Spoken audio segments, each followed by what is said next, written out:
नमस्कार फ्रेंड्स, मैं डॉक्टर अमित कुमार दुबे। आपका स्वागत है हमारे चैनल पे जिसका नाम है डॉक्टर अमित के दुबे।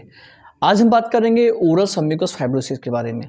ओरल सबम्यूकस फाइब्रोसिस क्या होता है, कि इसको ठीक कैसे किया जाए, इस किस कारण होता है, और ओरल सबम्यूकस फाइब्रोसिस कितने आराम से आप अपने घर पर ही ठीक कर सकते हैं, आपको नहीं पता है। तो ये सारी कंडीशन के बारे में हम आज डिस्कस करेंगे। आपको पसंद आएगा तो लाइक से सब्सक्राइब कीजिएगा, और जिनको ज़रूरत होगी उन तक इस वीडियो को जरूर पहुंचाइएगा। मैं हर वीडियो में अपने पेशेंट को बताता रहता हूं, क्योंकि आप अगर किसी की मदद कर देंगे तो उनको बहुत फ़ायदा होगा। तो एक खुशी, थोड़ी सी खुशी, जो एक मुस्कुराहट होती है वो आपको मिलेगी, तो आपके दिल में बहुत तसल्ली होगी। जैसे कि ओरल सबम्यूकस फाइब्रोसिस होता है, आपको पता है, मैंने वीडियोज़ में बहुत सारे बताया हुआ है, और लोगों के वीडियोज़ में भी आपको पता ही होगा कि आप वीडियो देखते रहते हैं तो, कि ओरल सबम्यूकस फाइब्रोसिस मतलब मुंह के कम खुलने की बीमारी। फाइब्रोटिक बैंड मुंह के अंदर बन जाते हैं। जो कोलेजन फाइबर्स होता है वो क्रॉस लिंक होके मुंह के अंदर, मुंह के जो अंदर का जो ये गाल है आपका ना, इसको लचीला कर जो रहता है उसको हार्ड बोल देगा, हार्ड बनाने लगता है धीरे धीरे करके। और ये बनने का कंडीशन कब से शुरू होता है, आपका जो लास्ट वाला दांत है वहाँ से हार्डनेस शुरू होकर के धीरे धीरे करके आपके कॉर्नर ऑफ माउथ तक आती हैं। ये कंडीशन आपकी होती है। और ओरल सबम्यूकस फाइब्रोसिस में इनिशियल फेज में क्या होता है कि आपके मुंह में 4 उंगली आराम से जाएगी, 3.5 उंगली आराम से जाएगी।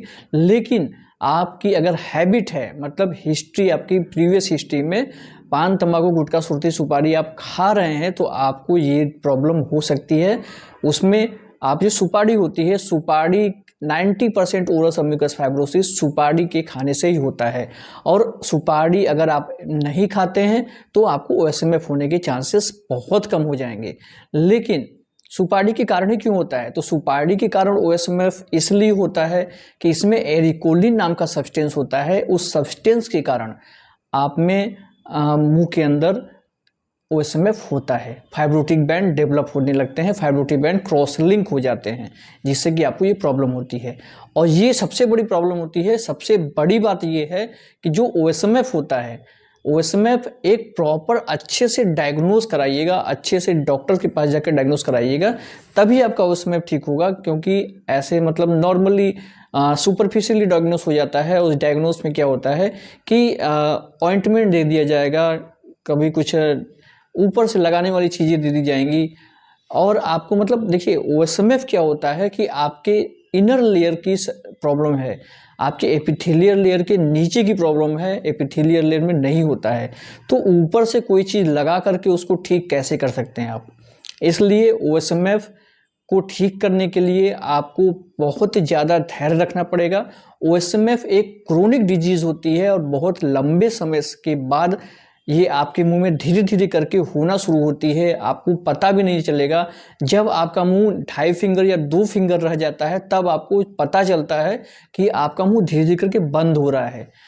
मैं आपसे ये गुजारिश करता हूँ कि अगर आप गुटखा चूअर हैं, गुटखा चबाते हैं, पान चबाते हैं, सुपारी खाते हैं, तो कृपया करके आप अपनी कंडीशन पहले रोज़ सुबह शीशे के सामने अपने माउथ में ऐसे 2 या 3 फिंगर करके रोज़ चेक किया कीजिए कि ये कहीं आपकी प्रॉब्लम कम तो नहीं हो रही है। तो ऐसे कंडीशन करके, ऐसे चेक करके आप अपने आप को बिल्कुल सेफ रख सकते हैं। और अगर ये प्रॉब्लम कम हो रही है, मतलब 3 फिंगर से नीचे आपकी माउथ ओपनिंग होना शुरू हो गई है, और आपकी हैबिट में है कि आप तंबाकू या गुटखा खाते हैं, तो तुरंत अपने नज़दीकी डॉक्टर से मिलिए और इस प्रॉब्लम को दूर कीजिए। लेकिन सबसे अच्छा उपाय होता है, एक घरेलू नुस्खा है, आयुर्वेदिक नुस्खा भी बोल सकते हैं, कि अगर आपको ओएसएमएफ की प्रॉब्लम है, आप गुटखा नहीं छोड़ पा रहे हैं, तो गुटखा छोड़ने के लिए आपको अदरक, जो मैंने बताया था कि इसमें सल्फ़र होता है, और आपके बॉडी में जब जो गुटखा खाने वाले होते हैं उनके बॉडी में सल्फ़र की कमी हो जाती है, तो सल्फ़र को मेंटेन करने के लिए अदरक बहुत अच्छा है। ऐसे नॉर्मल अदरक नहीं खा सकते हैं, तो इसको थोड़ा सा सुखा करके इसमें नींबू का रस और सेंधा नमक मिला करके खाएंगे, तो चटपटा भी लगेगा और अच्छा भी लगेगा, और बहुत फ़ायदा भी करेगा। आपकी पेट की प्रॉब्लम को भी अदरक दूर करता है। अब आते हैं कि ओएसएमएफ को कैसे ठीक करते हैं। तो ये तो रहा कि गुटखा अदरक खाने से आपका गुटखा धीरे धीरे करके छूट जाएगा, और गुटखा जब तक नहीं छोड़ेंगे तब तक आपका ओएसएमएफ नहीं ठीक होगा।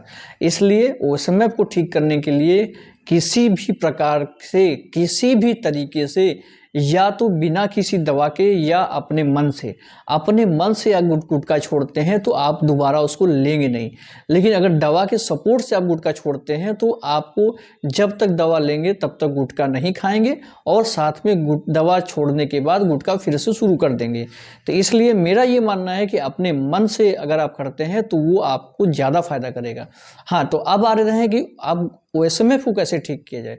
तो OSMF को ठीक करने के लिए सबसे अच्छा उपाय होता है कि रोज़ सुबह खाली पेट श्यामा तुलसी, जो काली वाली तुलसी होती है, उसका बीज और तुलसी की पत्ती और तुलसी की जो डंठल होती है और तुलसी की जड़, अगर ये सारी चीज़ें नहीं मिलती हैं तो पंच तुलसी नाम के मतलब बहुत सारे मार्केट में आपको अर्घ मिल जाएंगे, किसी भी कंपनी का किसी भी जगह से ले सकते हैं। तुलसी के 5 तत्वों को मिलाकर के बनाया जाता है। उस अर्घ को 1 बूंद आप डाल दीजिए आधे कप गुनगुने पानी में और 2 चुटकी हल्दी मिला करके उससे आपको कुल्ला करना है या उस पानी को पी जाना है। अगर ऐसा नहीं कर पाते हैं तो आपको करना क्या है, 4-5 तुलसी की पत्ती, थोड़ा सा तुलसी का बीज, थोड़े से तुलसी के डंठल और थोड़ा सा तुलसी का जड़ मिल जाए तो उसको लेकर के थोड़ा सा उसमें आधा चम्मच या 1/4 चम्मच आप हल्दी मिला करके या हल्दी की थोड़ी सी गांठ मिल जाए तो वो लेकर के आप चबाइए। आप देखेंगे कि 2 से 3 महीने में ही आपका इनिशियल फेज का ओरल सम्यूकस फाइब्रोसिस बिल्कुल ठीक हो जाएगा। तो आज की वीडियो में इतना ही। आने वाली वीडियोस में नए नए टॉपिक बात करेंगे, जिसलिए हमारे चैनल को सब्सक्राइब कर लीजिए। नमस्कार, जय हिंद, जय भारत।